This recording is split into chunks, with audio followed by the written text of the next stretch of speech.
Si vous avez encore du mal à comprendre ce que signifie le mot consentement, alors imaginez qu'au lieu de vouloir un rapport sexuel, vous voulez faire une tasse de thé.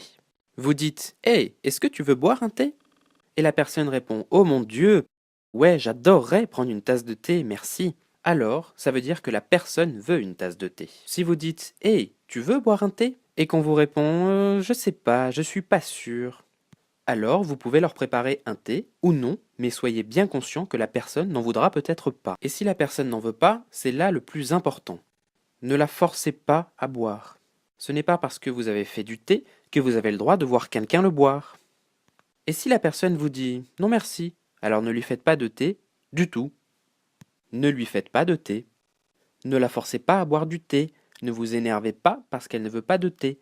Elle ne veut juste pas de votre thé, d'accord? La personne pourrait aussi dire oui, s'il te plaît, ce serait très aimable de ta part. Et quand le thé arrive, finalement, elle n'en veut plus du tout. Bien sûr, c'est plutôt embêtant parce que vous aviez fait l'effort de préparer tout ce thé. Mais rappelez-vous que personne n'est obligé de boire du thé s'il n'a pas envie. Oui, la personne voulait du thé, mais plus maintenant. Il y a des gens qui changent d'avis en moins de temps qu'il faut pour faire bouillir de l'eau, infuser le thé, rajouter quelques gouttes de lait. Et c'est tout à fait acceptable qu'une personne change d'avis. Et vous n'avez toujours pas le droit de les forcer à boire. Et si la personne est inconsciente, ne lui préparez pas de thé. Les gens inconscients ne veulent pas boire le thé. Et en plus, ils sont incapables de répondre à la question voulez-vous du thé? Parce qu'ils sont inconscients. Ok, peut-être que la personne était réveillée quand vous lui avez demandé, et qu'elle a dit oui. Mais le temps de faire bouillir l'eau, d'infuser le thé, de rajouter quelques gouttes de lait, la personne est devenue inconsciente. Vous devriez juste poser le thé quelque part. Assurez-vous que la personne est en sécurité, et c'est encore la partie la plus importante, ne lui faites pas boire de thé.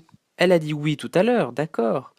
Mais les personnes inconscientes n'ont pas du tout envie de boire le thé. Si quelqu'un accepte de boire un thé avec vous, qu'il commence à en boire, puis qu'il s'endort ou s'évanouit avant d'avoir fini sa tasse, ne continuez pas à verser le thé dans leur gorge. Rangez le thé. Assurez-vous plutôt que la personne soit en sécurité, parce que les gens inconscients n'ont pas du tout envie de boire le thé. Croyez-moi sur ce point. Si quelqu'un est venu boire un thé chez vous samedi dernier, ça ne veut pas dire qu'il veut que vous lui fassiez du thé tout le temps. Cette personne n'a pas forcément envie que vous vous pointiez chez elle sans prévenir avec du thé pour les obliger à boire, en lui disant mais tu voulais du thé la semaine dernière, ou pire, d'être réveillé par une personne qui lui verse du thé dans la bouche en disant mais tu voulais du thé la semaine dernière. Si vous arrivez à comprendre à quel point c'est complètement ridicule de forcer quelqu'un à boire du thé quand il ne veut pas, et que vous comprenez pourquoi ces personnes ne veulent pas de thé, alors pourquoi ce serait si dur de comprendre ça quand il s'agit de sexe? Que l'on parle de thé ou de sexe, c'est pareil, le consentement est la clé. Et sur ce, je vous laisse. Je vais me faire une petite tasse de thé.